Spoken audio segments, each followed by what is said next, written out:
Bonjour, bien-aimés frères et sœurs, je vous espère en forme. Ce matin, j'aimerais partager avec vous autour de ce verset dans 1 Corinthiens chapitre 10, verset 12, où il est dit que celui qui est debout, en tout cas qui croit être debout, prenne garde de ne pas tomber. Et simplement échanger avec vous sur ces moments où tout bascule, et où malheureusement tout bascule du mauvais côté. Je prendrai avec vous trois exemples. Le premier exemple, il est dans le livre des Actes au chapitre 15, vous trouverez cette expression « Il nous a semblé bon au Saint-Esprit et à nous-mêmes ». Et puis juste après, un peu plus loin, il est dit qu'ils eurent un vif désaccord. Comment c'est possible qu'après avoir aussi bien commencé, ils étaient en cohésion, en communion, en parfaite adéquation, ils nous a semblé bon au Saint-Esprit et à nous-mêmes, c'est-à-dire on était en accord, on était unis, on était d'accord sur la même chose. Et puis juste un peu après, ils eurent un vif désaccord. Un vif désaccord qui a entraîné derrière une séparation.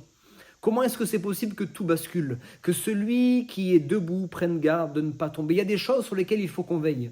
Et là, au travers de ce premier exemple, on voit qu'il faut que l'on veille à la communion fraternelle. Les frères et sœurs, il y a tellement de sujets sur lesquels nous sommes d'accord, tellement de sujets sur lesquels nous sommes unis. Mais faisons attention que l'ennemi ne sème pas au milieu de nous de l'ivraie, ne sème pas au milieu de nous de la zizanie, des moments où on va se disputer, on va se quereller, on va se séparer. Nous allons avoir un vif désaccord sur des sujets qui, en plus, souvent peuvent être secondaires. Prenons garde de ne pas tomber. Si nous sommes unis, veillons à garder cette unité. Le deuxième exemple, c'est dans Matthieu chapitre 16. On connaît bien cet exemple, c'est l'exemple de Pierre. Alors que Pierre va déclarer « Tu es le Christ, le Fils du Dieu vivant et vrai ». Alors Jésus va lui répondre « Tu es heureux, Simon, fils de Jonas, parce que ce n'est pas la chair et le sang qui t'ont révélé cela, mais c'est mon Père qui est dans les cieux. C'est spirituellement que tu as eu cette révélation. » Et puis juste après, tout bascule.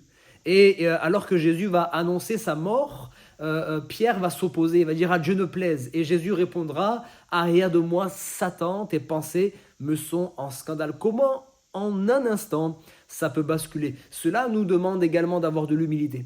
Je peux recevoir des révélations de la part du Seigneur, des révélations dans la parole de Dieu. Je peux avoir des révélations sur certains sujets, sur certains domaines, mais il faut que je prenne garde de ne pas tomber. C'est pas parce que j'ai reçu des révélations dans certains domaines que j'ai tout compris, que j'ai tout saisi, que je peux avoir une posture en faisant paraître que voilà, tout est ok pour moi, j'ai la science infuse. Non, restons humbles. Il nous est possible d'avoir une bonne révélation et l'instant d'après tomber dans les choses charnelles, l'instant d'après nous laisser influencer par des choses qui ne viennent pas de Dieu et qui peuvent même certaines fois venir de l'ennemi. Restons humbles simplement. Et le troisième exemple, c'est dans 1 Samuel 16, le malheureux exemple de Saül, ce roi qui avait été choisi par Dieu, ce roi qui avait été oint.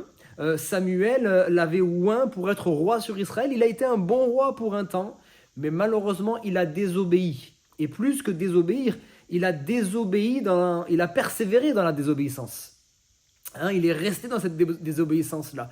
Et dans 1 Samuel 16, vous avez ce moment dramatique où il est dit « Le Saint-Esprit de Dieu se retira et un esprit mauvais vint sur lui. » En un instant, tout a basculé. Alors qu'il avait été oint, le Saint-Esprit de Dieu était sur lui, le Saint-Esprit de Dieu le saisissait tantôt d'une manière et tantôt d'une autre. Mais là, le Saint-Esprit va se retirer et c'est un esprit mauvais qui va venir sur lui pour le tourmenter. Un instant où tout bascule. Bien-aimés frères et sœurs, au travers de ces trois exemples, nous voyons que nous devons veiller à notre communion fraternelle.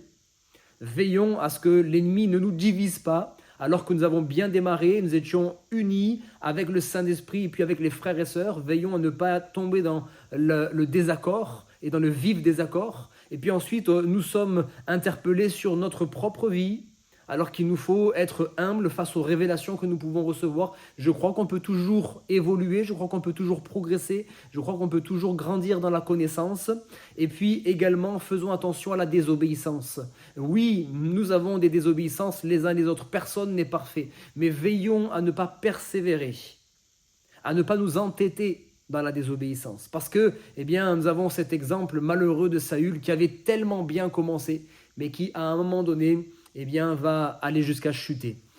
Je prie vraiment pour chacun d'entre nous, que le Seigneur nous garde. Si nous sommes debout, merci Seigneur, c'est par sa grâce. c'est par sa grâce si nous sommes debout. Mais nous voulons prendre garde de ne pas tomber. Que le Seigneur vous bénisse abondamment dans le nom de Jésus-Christ. Amen.